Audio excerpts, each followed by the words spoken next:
কদিন ধরে গুরুদেব আমায় স্বপ্নে দেখা দিচ্ছে, বলছেন আয় আয় আমার আশ্রমে আয়। বেশ তো, যাও না। যেতে তো হবেই রে মা, গুরুদর্শন কত পুণ্যের কাজ।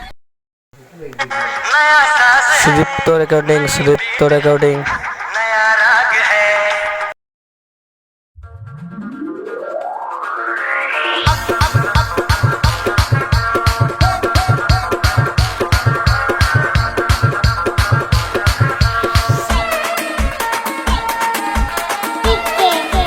विक्रम बाबू कलेसवाल।